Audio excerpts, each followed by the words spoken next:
भगवत गीता का उपदेश इन Hindi vertical bar Gita उपदेश इन हिंदी। एक विश्वास की ताकत। तुम अपने विश्वासों की उपज हो।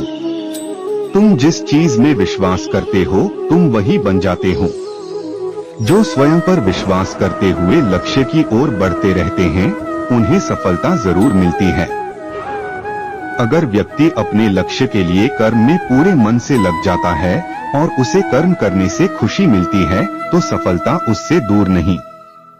2. मृत्यु से भय व्यर्थ है।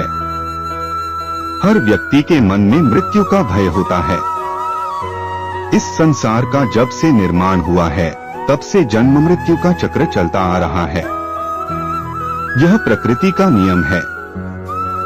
इस सत्य को स्वीकार करके भयमुक्त होकर आज में जीना चाहिए। किसी को भी आने वाले पल के बारे में कुछ नहीं पता होता, लेकिन इस संशय में भयभीत रहने से जीवन नहीं जिया जा सकता। 3. कर्म सबसे ऊपर आता है। श्री कृष्ण अर्जुन से कहते हैं कि व्यक्ति कर्म करने के लिए ही पैदा हुआ है और बिना कर्म किए कोई रह नहीं सकता। फल की चिंता करना व्यर्थ है क्योंकि इससे मनुष्य का मन काम से भटकने लगता है।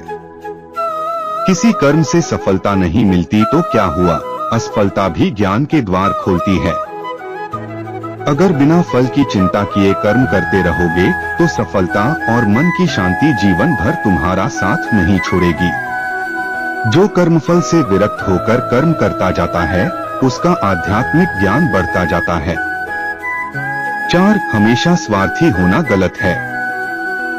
जो व्यक्ति हमेशा स्वार्थ प्रेरित होकर फल की चिंता करते हुए कर्म करते हैं और सिर्फ फल ही उन्हें कर्म करने को प्रेरित करता है, ऐसे लोग दुखी और बेचैन रहते हैं क्योंकि उनका दिमाग हमेशा इसी उलझन में फंसा रहता है कि उन्हें क्या फल मिलेगा। स्वार्थी व्यक्ति सुखी नहीं रह पाता और ऐसे व्यक्ति से कोई भी संबंध नहीं बनाना चाहता। इसलिए स्वार्थ से ऊपर उठें और दूसरों का हित भी सोचें। 5. क्रोध से सबका नुकसान होता है। क्रोध या गुस्सा करना व्यक्ति के दिमाग में उथल पुथल पैदा कर देता है। आवेश में विवेकहीन होकर कई बार व्यक्ति अपना ही नुकसान कर बैठता है या फिर अपनी ही मानसिक शांति को भंग करके खुद को कष्ट देता है। क्रोध की अग्नि में बुद्धि और तर्क नष्ट हो जाते हैं और व्यक्ति बिना विचार किए बस अपने अहम ईगो की तुष्टि करने वाले काम करता है। गुस्सा व्यक्ति की विचार शक्ति को पंगु बना देता है और भ्रम पैदा करता है। 6. मन पर कंट्रोल जरूरी क्यों है। मन का स्वभाव है कि ये आसानी से भटक जाता है। अगर जीवन को सफलता की दिशा में ले जाना है तो मन को काबू करना बहुत जरूरी है। श्री कृष्ण कहते हैं कि बार बार प्रयास करने से धीरे धीरे चंचल मन को वश में किया जा सकता है। मन को वश में करने से दिमाग की शक्ति केंद्रित होती है जिससे कार्यों में सफलता मिलने लगती है। अगर मन को वश में नहीं करोगे तो ये आपका सबसे बड़ा शत्रु बन जाता है। 7. भगवानों में कोई छोटा बड़ा नहीं। इस संसार में ईश्वर कई रूपों में जाना जाता है। इनमें से कोई भी रूप बड़ा छोटा नहीं है। परमात्मा का हर रूप समान है। जैसे हर नदी अंत में सागर में जाकर मिलती है, वैसे ही हर धर्म, मत और संप्रदाय की धाराएं परमात्मा रूपी समुद्र में समा जाती हैं। यह संसार परमपिता का ही स्वरूप है, वो हर कण में विद्यमान है। इन हिंदी। भगवान श्री कृष्ण उपदेश देते हैं कि हर व्यक्ति को अपने कर्तव्य का पालन करना चाहिए। यही धर्म है। अगर अपने कर्तव्य का पालन नहीं किया जाता है तो मन में अशांति और दुख प्राप्त होता है।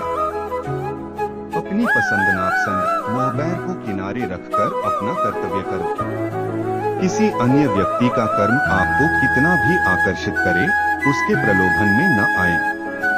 कष्ट में रहते हुए भी अपना कर्म करना दूसरे की नकल करने से श्रेष्ठ है। अपने कर्म और कर्तव्य का पालन ही जीवन का सही मार्ग है, क्योंकि कर्म करना अकर्मण्यता से हमेशा बेहतर है। कर्तव्य में दोष देखकर पीछे न हटें, क्योंकि हर कर्म में कोई न कोई छोटा बड़ा दोष हो सकता है, जैसे अग्नि के साथ धुआं भी होता है।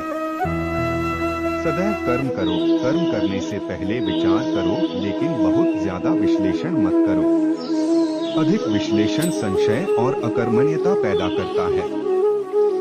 9 ध्यान करने से परमात्मा को अनुभव किया जा सकता है। श्री कृष्ण कहते हैं कि शारीरिक कर्म से ज्ञान का मार्ग उच्च है और ज्ञान मार्ग से भी ऊपर ध्यान मार्ग है। ध्यान मार्ग पर बढ़ने से ईश्वर को अनुभव किया जा सकता है। जो व्यक्ति मन और इंद्रियों को शांत करके पूर्ण विश्वास से अपना ध्यान भगवान में लगाता है, उसे ईश्वर का ज्ञान और अस्तित्व अवश्य अनुभव होता है। जो हर जगह हर जीवमनुष्य में ईश्वर को देखता है, सबके हित में लगा रहता है, उस पर परमपिता अवश्य कृपा करते हैं।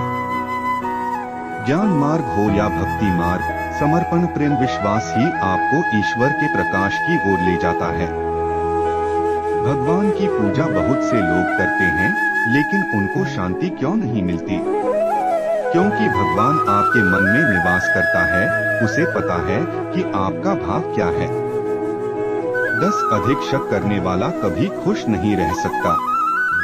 श्री कृष्ण गीता में कहते हैं कि संशय शक करने वाले का विनाश हो जाता है, इसलिए संदेह करने से बचें। अधिक संदेह करने से मन की शांति भंग हो जाती और व्यक्ति भ्रमित होकर अपने संबंधों को नष्ट कर डालता है। जिसे शक करने की आदत पड़ जाती है, उसे इस लोक या परलोक में भी शांति नहीं मिलती।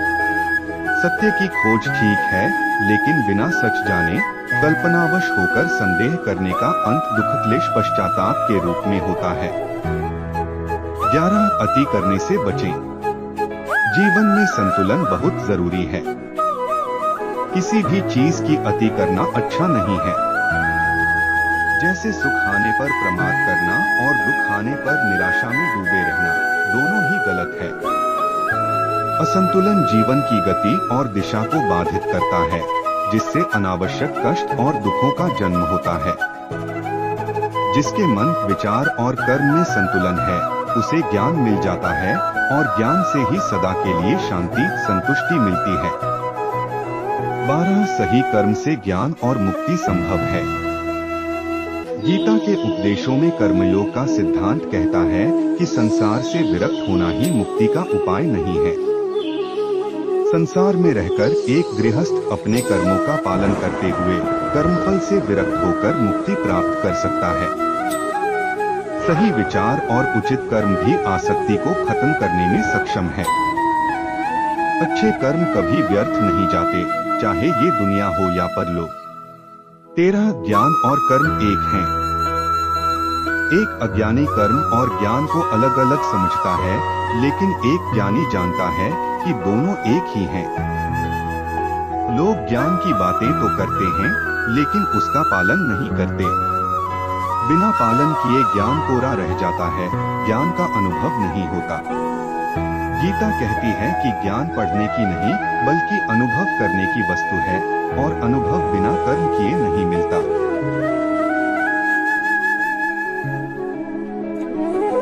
में जितनी भी चीजें सांसारिक सुख की श्रेणी में आती हैं, उनकी एक शुरुआत और अंत जरूर होता है। इन सांसारिक सुखों का अंत दुख, कष्ट और दुर्गति के रूप में होता है। इच्छाओं का अंत नहीं है, एक पूरी होती है तो दूसरी नई इच्छा आ जाती है। हर इच्छा से प्रेरित होकर कर्म करना गलत है, क्योंकि ऐसे तो अनुचित कार्य भी होंगे। इच्छाओं से विचलित न हो, उन्हें एक विरक्त दर्शक बनकर देखो और वे चली जाएंगी। 15 भगवान ही सबसे बड़ा सहारा है। परमपिता ही एकमात्र हमारे आधार है और अपने हैं। इस संसार में कोई भी अकेला नहीं है। ईश्वर में विश्वास रखते हुए जो मनुष्य कर्मपथ पर बढ़ता जाता है, वो सदा शांति, सुख और मुक्ति पाता है। भूत और भविष्य की चिंता करना व्यर्थ है, वर्तमान ही सत्य है। जो भी पूर्ण समर्पण से ईश्वर की शरण में आता है, परमात्मा उसका कल्याण अवश्य